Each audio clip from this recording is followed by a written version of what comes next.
It's hard to believe that was 40 years ago, guys. So had a bit more hair back then, but I'd like to obviously think it's very humbling to be standing up here tonight and honoured to be standing here.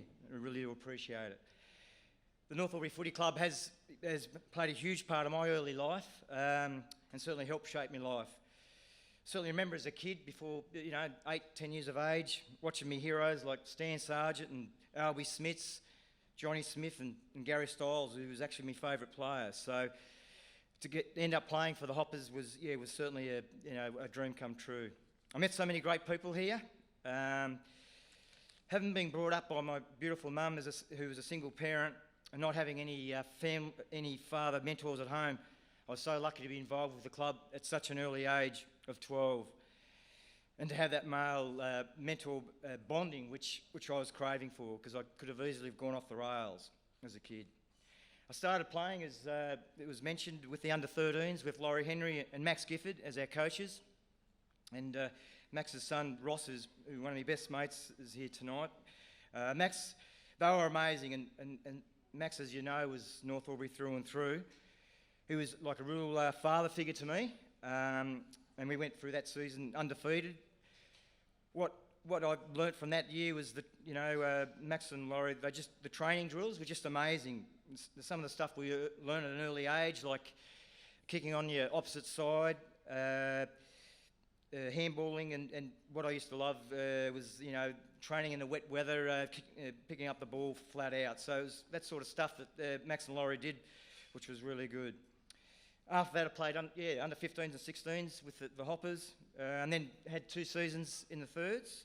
First year coach was Dennis Fulford, and he was great, and then Peter Okamori. We had some really good juniors coming through that ended up playing senior footy for the club. Ant McTavish, Macca, who was a great player for us. Wayne Edwards, who's not here anymore, Wayne. David and Johnny Gould, Tony Bye, Robbie Knight, amongst others. So we had some really good kids coming through. My first senior year was 81, and that's when Cole Travascus was our coach. And it's quite ironic, as Tracker ended up being Wodonga's coach in 84 when we beat them. So, and that first year for me was, I was a kid, it was a real learning curve. Playing against men, and guys I was playing with in our team at the time was guys like Johnny Smith, Whizzer, Ian Butler, Barney Brown, Roger Peters, Wayne Pendergast, Timmy Tail and Floss, amongst others. So, it was a real learning curve being, in that first year. 82 was when Crossy was appointed our coach, and for me, he had a major influence on me with me footy and in life in general. I found he was hard but fair. He certainly didn't suffer fools, Crossy, there's no doubt about that. He was also big on working on the basics. You work hard and the rewards will be there. So I as a kid, and I know the younger players, we used to love going down to training and just listen to his wisdom and talks at training. He just had so much passion for the game and in life in general, which really rubbed off me and also all the other players. In 83, I thought we had a really good side, and we should have went a lot further, but the guys that are here tonight who played that game, we lost that last final against Myrtleford, where Gary Ablett, which most of you probably would have heard of, just went nuts in the second half. And it was a game that we should never have lost. I think we were 20 points up at three-quarter time with a 3-goal win. It was, but in that, I'll never forget it, and my memory's not the greatest, as probably Mickey and Gilly would tell you, but in that last quarter, I was running past in the middle there, and Greg Nichols, who was the Myrtleford coach, I'll never forget it, he said to Gary Ablett, who was nearby, "It's time, Gaz." And I'm thinking, what's he talking about? And then before you know, he kicked 2 goals against the wind over 50 metres out, and it was just, something I'd never seen on a footy field before. After that game, Crossy was ropeable and gave us a massive blast, because it was a game that we should have won. But I think that game probably gave us a lot of strong motivation for the following year.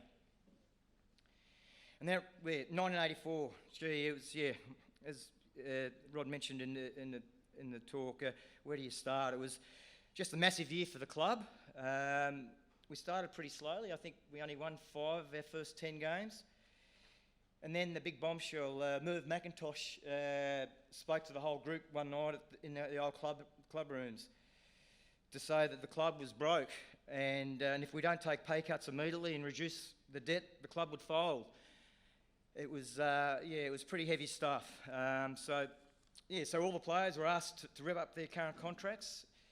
I think we were, and to play for $40 a game from memory, and I'm not sure about the previous year where we got paid for that because it's going back a fair while. But the funny thing was, I got my first contract a few weeks before, and I was getting $80 a game. So I thought, how good's this? And then, that was a couple of weeks before. The meeting was really intense, and I left there thinking, this is pretty shitty. Are we going to play the following week? That's how it felt at the time. We only lost one player, which unfortunately was our inspirational captain, Johnny Smith, which I totally get why Smitty left, who ironically went to Wodonga as well. For me, he was he was a great leader and a mentor. He taught me a lot about footy. It's just stuff, the craft of reading the ball off the packs, timing your run. So for him to leave the team was really hard for us at the time. So we did end up playing the following week, and then we got on a roll where we won our last 10 games to win the premiership. There was a number of reasons we won that year. Crossy, Whizzer, Terry Farrell and Tim Taylor's leadership was massive. Simon mentioned about the late, Bernie Bell. Bernie I thought was instrumental for us. His motivational visualisation techniques was something ahead of its time at the time. He'd get us to do weird stuff where we'd be in old club rooms and we'd be laying on the ground with our heads looking at the ceiling, visualising picking up the ball, visualise getting tackled, but making sure you broke the tackle. It was really positive stuff, and it was certainly ahead of its time, and I got a lot out of it actually, and I think most of the players did. So, and also I think losing against Myrtleford the year before, was burning in our bellies because we should never have lost that game. I think the turmoil during the year, because we really had to stick together, because seriously, we didn't think we were going to be playing there for a while. The grand final, what an amazing game. As the guys here tonight, the scores were close all day, we'd played Wodonga I think 4 times that year, and even though they were a favourite every time, we won every time. So, but to win when we were 11 points down with only a few minutes to go was awesome. That year we did win a lot of close games, which gave us the belief on the day, and I do think that's where Bernie Bell did help us on the day as well. A lot of people, people just on the table mentioning about, how many times have you heard about, that goal, at the end of the game. And I'd love $1 for every time a Wodonga supporter would come up and say that wasn't a goal, and I would say, yeah, you're right, it wasn't. So, but it's amazing, there would have been probably 10 or 12,000 people there, but seriously, I reckon there would have been 100,000 people, the amount of times people have mentioned it. But the goal itself, everyone tells me, it's about me, but certainly it wasn't. It was a real team goal. It was a set, would you say a set play? I don't know, Timmy, but we just knew when Timmy was in the forward line there, he'd be third man up. Roger'd have to, struggle against who it would be, and Tim we just knew we'd just flick it over the back, and us little blokes, hopefully it'd have a bit of space. And, I don't think we even looked at each other. I can't remember Tim, but I just knew what he was going to do. He probably knew I was going to be there. And luckily we got a bit of space, and before I got tackled, was able to, just jam it on the boot. So it probably, and it was a great team goal, and it probably emphasised how we played that year. I just think we stuck to the basics pretty well, and we stuck it right to the end. We had a lot of sayings, I won't go over that, going through what we had to do to, red time and all that sort of stuff so we could concentrate in the last 5 minutes of a quarter. We used to run around talking Walter Rindram, the billiard guy. We had all these sayings, and the opposition would be thinking, what are they talking about? But it just gave us, for us to focus, on the job at hand. The following year, after a few games at North, I went to the Swans, which unfortunately did do me knee, and then ended up having an ACL knee operation afterwards. Came back in '86, where unfortunately we did lose the grand final against Lavey, where they flogged us, unfortunately. But we probably played our grand final the week before against Wodonga, where we copped a heap of injuries. So the next 2 seasons we played finals, and then they then finished me footy at Wodonga Raiders, which was really enjoyable as well. I really did cherish my time here. One thing people do ask me, and I was talking to Cookie about this a while back, what do you get out of footy? What did I get out of footy? I mean, apart from the premiership, which was awesome, for me it was the mateships and friends that you make along the way. You just seemed to had a connection with your friends and the people who were involved with the club, even if you haven't seen for years, like tonight, you know. So I used to enjoy having a beer after the game with teammates and the opposition as well.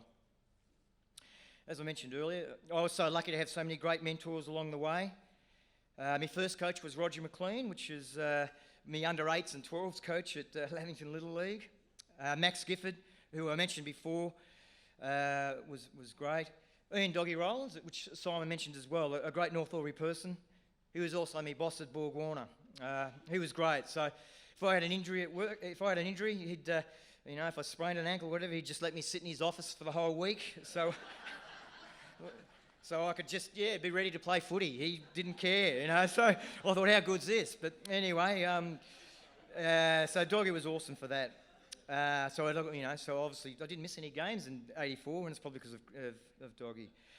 And obviously Crossy, who not only taught me a lot about footy, but in life in general, which really helped me later in life and in business as well. In finishing, I'd just like to thank my family and friends tonight who've come.